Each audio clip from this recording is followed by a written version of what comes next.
What's up, everybody? Super excited because we have an opener this week that's going to provide a lot more access opportunity for us bank and boat anglers to find some more of these amazing coho from this year. We are talking the Skycomish River, but it also pertains to upper tributaries of any system, because this is a chance to get out and chase some of these fish we've been seeing in the lower rivers the whole fall, and now we can really chase them throughout the whole system. So this is exciting. I'm excited to showcase you what I'm chasing them with, and I hope you guys can have some success here. So we'll dive right in.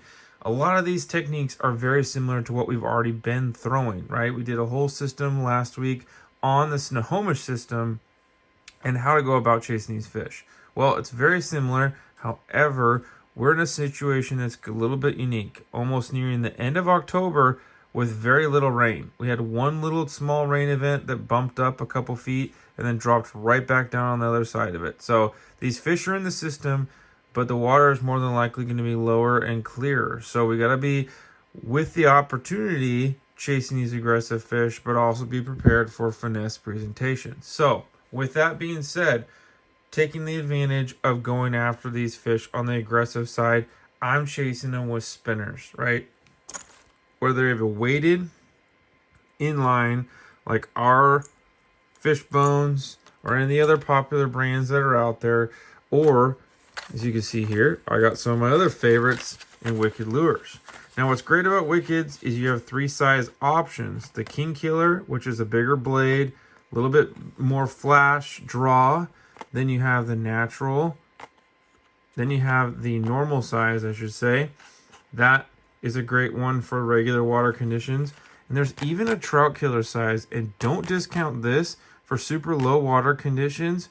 That smaller blade can be deadly on some pressured fish. I just change and bump up the hook size a little bit to more of a size 1, or even get away with the number 2 for really finding these fish. But you can also downsize between a 1/2 and 3/8 ounce on your inline sinkers. But the Wicked and some kind of other spinner that's weighted are going to be in my boat for sure chasing. We're also throwing spoons, whether you got some of these 1/2 ounce, you maybe a 1/3 or 1/4 ounce, different color options. Let the water conditions tell you, in hardware wise, what you're going to throw. Which brings me to the point of, I bring a 2-rod system as a bank angler. One rod that's a versatile rod for all my hardware. Then I throw another rod that's my float rod. The hardware rod is my 7'6" Velocity Salmon Extreme Series. It's a twitching rod. It's a hardware rod. It does everything for me and really helps me be versatile on the water and not have to carry a ton of gear. Okay, so that's where I'm throwing spoons, spinners. I'm switching everything out and really helping myself be versatile dependent on the water conditions. If I'm not throwing these bigger spoons and chasing the same kind of fish in that spinner water, then I go to a twitching jig, right? I'm going to really try and see what's going to happen. What's happening with these fish? Are they aggressive? Are they chasing? Are we seeing signs of these fish around? If they are there, then more than likely you're going to be able, in these earlier days of not any pressure up on these sections of the tributary, you're going to be able to find these fish and be aggressive. However, start getting pressure on these fish, it can change the game. So as a bank angler, definitely have some Nite spoons on you. This can be the ticket sometimes. Whether, the bigger size 2 can be very effective. Size 1, right? A copper with a red butt is one of my favorites, as well as the nickelback frog. But you cannot rule out the little mighty wee Nite. Can be very, very good. But Nite's very effective off the bank or in a boat. And you basically fish it like a drift rig, right? Here's one of the Dave's tangle-free stick weights on a rolling 3-way drop. Can be very, very effective. And you start fishing those where you see those rolling fish. And it can even be the point where sometimes the Nite doesn't even work.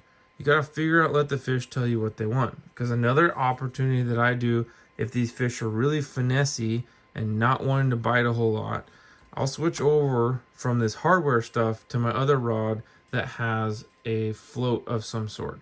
Whether it's a clear drift float like this guy, or I have my bobber dogging set up with bait, you can get away with a couple different techniques.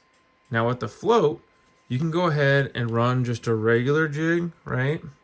Like a nightmare pattern, arrow jig, tipped with a piece of prawn. And that in itself can be effective on finicky fish. But don't rule out, did a video on this a few years ago, the blades, okay? This is basically a small Colorado blade that does the same thing like the big spinners do, but on a lot smaller scale. You split shot rig this out and can swing these through some of the holes. Can be extremely effective and keeping a super small presentation very, very deadly. But if they don't want the bait, don't want the jigs, which can work, you could throw a pink worm on a jig, a little something different for attraction. You may have to resort to going to eggs. We all know that coho do love eggs and they love bait. So you can go that bobber dogging setup or just a straight floating eggs. But bobber dogging, especially with a little three-way drop swivel like this, allows it to drag on the bottom, float drifting style, and you can really cover some water and get your stuff down where it needs to be. This all happens and can be great, but I always say that I let the conditions dictate what I'm going to throw, and then I look around me and pay attention to what the people are doing as well. Are they catching fish? Are there rolling fish around me? Am I seeing fish, period? Bank fishing gives you the opportunity to get up and move around a little bit. You're not stuck in one area, so it gives you a chance, a little bit more freedom. Now, if I'm in a boat, that freedom exponentially multiplies because I can cover water and move very easily to the next holes, whereas a bank angler may not be as fortunate. Especially on the upper end, you may be stuck in one or two holes through a day just because it takes so far to cover the water. Out of a boat, you can just keep moving on to the next hole. So if I'm a boat angler, then I'm chasing these tributary fish in the same fashion, but I'm always going to have one rod with me, rigged with a spinner setup of some sort. Especially like the wickets for that, but also having those weighted inline spinners work really well. I'm also going to have a rod rigged up with the twitchy rod. So one twitcher, one spinner.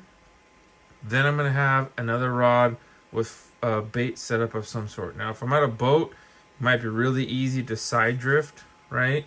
Which is basically your drifting rig here with some eggs. Or you can bobber dog, also works really well. But then I'll have another rod with a plug setup like this, right?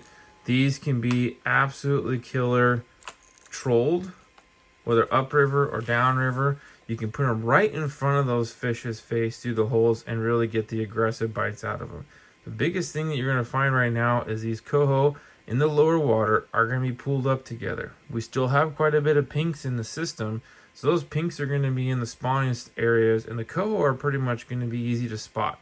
You're going to know exactly where to go look and where to find them. So that's what I'm going to be doing, is I'm going to be going looking for my key spots, picking those pockets apart, and then moving on to the next one.